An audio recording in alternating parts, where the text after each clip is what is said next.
the whiskey bowl. Whiskey in the vault is what's happening today. It's a pretty good little thing, right? Yeah. Yeah. That'll be the new show intro.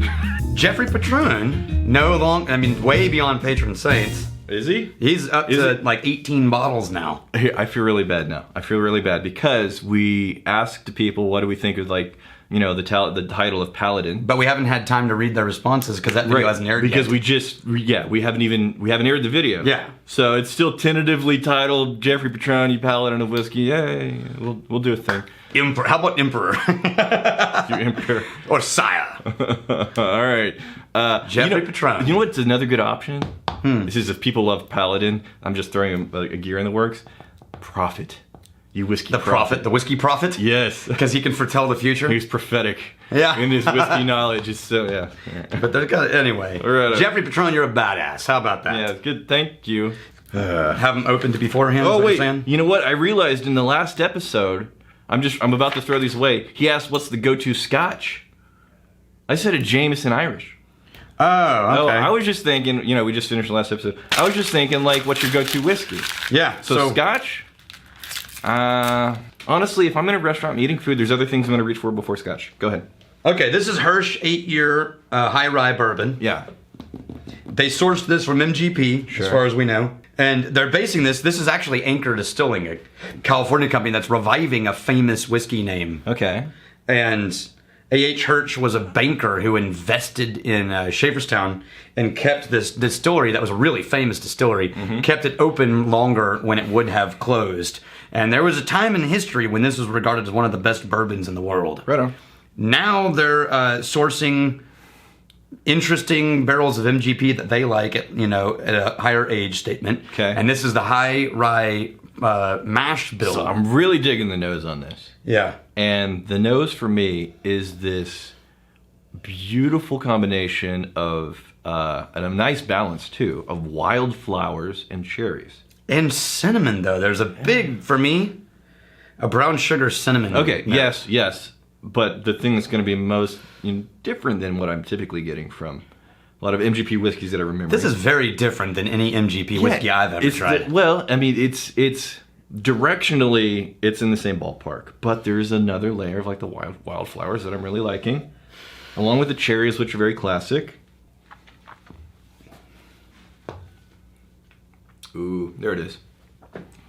Yeah, much more familiar on the taste. And the taste is way more of the typical Right. rice, spice, cinnamon, but with all the bourbon corn dust and sugar. The brown sugar, absolutely. Yeah, it's just really nice. And then It's very tasty. And then again, nicely balanced is what I'm experiencing on the nose and on the taste. And there's this underpinning of the oakiness. Yeah. The barrel that's just kind of keeping everything from being too sweet and This is not up my alley because I'm not a huge rye fan, and this is definitely a rye dominant whiskey. So why would you say that? Because rye dominant. What are the rye elements going to be added? It starts heading towards the spices and the licorice notes. Okay, so you're saying it starts to head that direction. Yeah, it's I think this is good and it's interesting. There's a feint in that direction. Yes, Okay. and that's when I'm like, there would be other bourbons I would pick first, but it's purely because my preferences are away from rye. I think it makes it.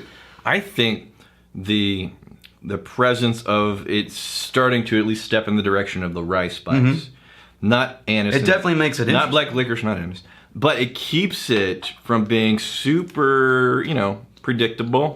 Right? I think it adds another layer, I completely agree. element that works well, complements what's going on with the. I could agree with anything nice that you could say about this whiskey. Yeah. But I'll simultaneously land on not my preference. No, fair enough.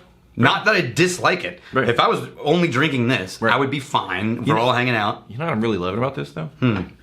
How many seconds are you off the last sip you had? The finish. Well, is I drink really- some water. The finish is really nice. I'm, 15 seconds away, getting to 20 seconds away, and I get this caramel. It does switch back to sweet. Yeah, The bourbon takes back over again. yeah, I like that. It's super good. Well, I guess the rye. A lot of people find rye to be sweeter. I don't. That's not how my brain interprets it. We got Barry Martin. So thinking about just switching to a sweet whiskey in my coffee. Okay. I have a maple bacon one in mind, but do you think Magnificent Bastards have any other suggestions? You're talking about how to whiskey up a coffee? Yeah, so he was originally talking about he used Bailey's, and he wants to switch to something else. And I put your whiskey right So there. he has a maple bacon one. I guess there's a maple bacon flavored whiskey. All right, here's the thing. I have no idea whether or not this maple bacon job is going to be nice in your coffee.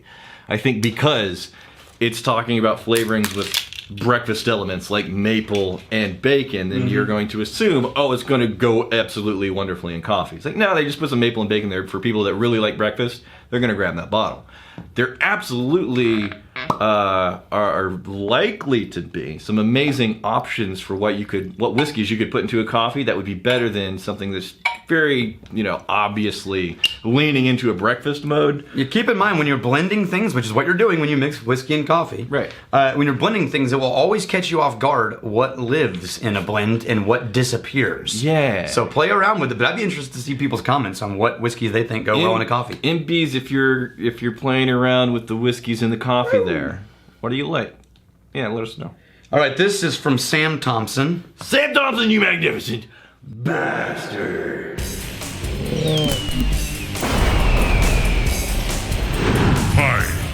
And this is Proof Artisan Distillers. He's actually making whiskey, Fargo, North Dakota. Proof Artisan? Proof Artisan. This says Crooked Furrow. That's the name of the bourbon. Crooked Furrow. Proof Artisan is the distillery. Proof Artisan Distillers.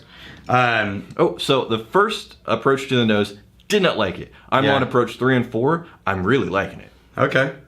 Yeah. I'm getting there. I like that he's making stuff. This is 3 years old, 46.2% distilled October of 2015. Every second I come back to this nose, it gets more and more sweet. And it keeps changing. And light. It does. Sweet and light and interesting. Interesting, because sweet, light, and predictable is very common. It just gets more and more sugary and desserty. This is sweet and light, and I want to say fruity, citrusy, interesting on the nose. Yeah, more citrus.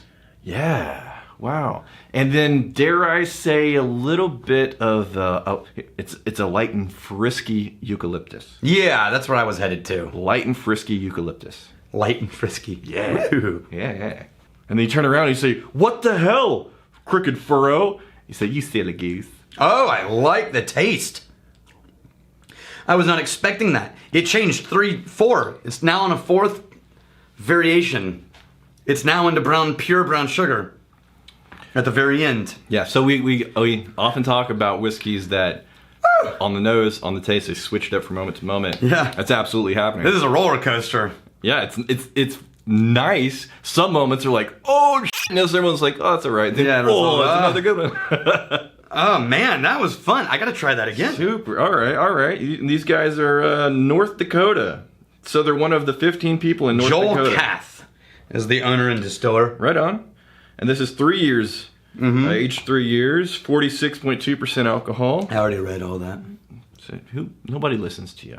I come here for my expert knowledge and in-depth experience that I deliver Walnut. with the research that I do. I don't think people understand the research I do. I don't think anybody understands the research that you do, including you. Oh, so I'm coming back to it. Walnut, now ending in wax walnut. Wax walnut. That's beautiful. Like almost a Dalmore wax walnut, but without the sherry cask. It's a citrusy, light and frisky eucalyptus. Dude, that's a funky walnut. What do you call it? It's a funky adventure. Funky adventure. That's a funky adventure. But usually when we're talking about funky adventures, we're talking about a struggle. Well, a struggle, but also kind of like these low, strong, heavy. Yeah. This is not. This is light not. and fruity and eucalyptus and frisky, and then it's a funky adventure. Yeah. Nice. That's really cool. Ryan Halliday. What is hazmat whiskey? I read something online that said it's any whiskey over 140 proof. That's true. 70% alcohol. It can't bring it on an airplane. And it's called hazmat because it can't go on an airplane. So what hazmat whiskeys are out there? Are any of them any good? Are we talking about light whiskey? Well, no, because what happens is, what people are saying is, if you have a bourbon and you can't put it in a barrel over 125, which is 62.5% alcohol, how the hell does it crawl up above 70? Sure.